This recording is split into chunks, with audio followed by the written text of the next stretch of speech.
नमस्कार दोस्तों, स्वागत है आपका इन्फिनिटी नॉलेज में। तो दोस्तों, जैसा कि आप सभी को पता ही होगा कि अब से कुछ दिन पहले ही पाकिस्तान की साइड से एक रिपोर्ट पब्लिश की गई थी और इस रिपोर्ट में बताया गया था कि पाकिस्तान के 50% फाइटर जेट पूरी तरीके से ग्राउंड पर आ चुके हैं और 50% फाइटर जेट की कंडीशन ऐसी नहीं रही है जो कि फिलहाल के टाइम में चल सके। तो ऐसे में पाकिस्तान चाइना के पास गया और उन्हें कहा कि हमारे फाइटर जेट पूरी तरीके से खराब हो चुके हैं और आप इनका मेंटेनेंस कर दीजिए। लेकिन दोस्तों, JF-17 थंडर में ऐसी प्रॉब्लम्स आ रही हैं जो कि चाइना के खुद भी कुछ समझ में नहीं आ रही हैं। और अब हाल ही में ही एक रिपोर्ट निकलकर सामने आई है और इस रिपोर्ट में बताया गया है कि फिलहाल के टाइम में पाकिस्तान के केवल 25% फाइटर जेट ही ऐसे रह गए हैं जो कि फिलहाल चलने के लिए हैं, बाकी सभी के सभी मेंटेनेंस के लिए ही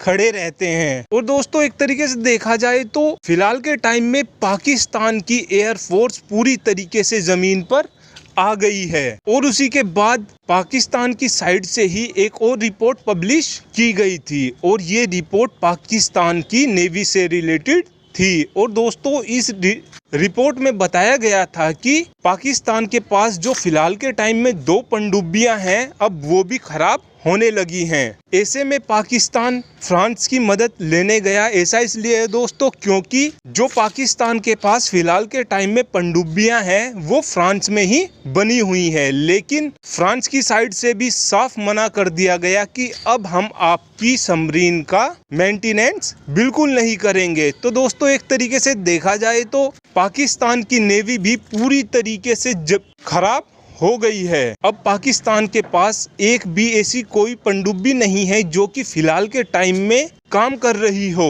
और दोस्तों, अब पाकिस्तान की थल सेना का भी कुछ ऐसा ही हाल हुआ है। तो दोस्तों, न्यूज़ निकलकर ये सामने आई है कि पाकिस्तान की थल सेना की बैकबोन कहा जाने वाला T-85 सीरीज के टैंक में बड़ी दिक्कत आनी शुरू हो गई है। तो ऐसे में पाकिस्तान किसी ऐसे देश को ढूंढ रहा था जो कि इन टैंकों को मेंटेन करें, लेकिन यहाँ भी पाकिस्तान की अच्छे से बेइज्जती हुई और पाकिस्तान के टैंकों को किसी ने भी मेंटेनेंस देने से मना कर दिया। तो ऐसे में पाकिस्तान अपने सबसे अच्छे दोस्त चाइना के पास गया और पाकिस्तान ने अपने टैंकों को लेकर चाइना से डिस्कस किया। तो वहां पर चाइना ने पाया कि इनके रेडिएटर में दिक्कत हो रही है। तो ऐसे में पाकिस्तान की साइड से 200 रेडिएटर्स का ऑर्डर दे दिया गया और अब 200 रेडिएटर्स में से 73 रेडिएटर पाकिस्तान में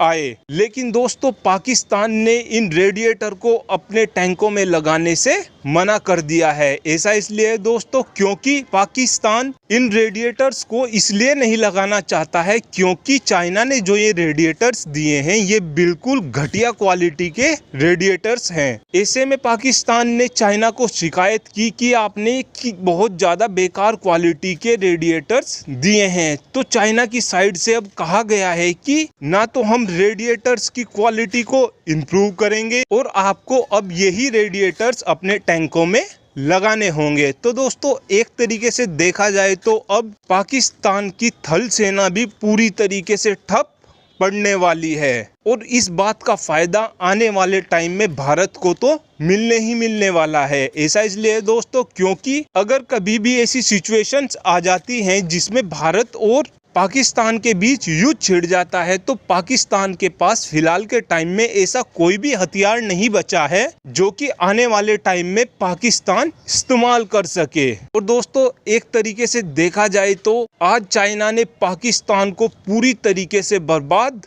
कर दिया है और पाकिस्तान को चाइना की दोस्ती आज खून के आंसू रुला रही है। Thanks for watching this video. Have a good day.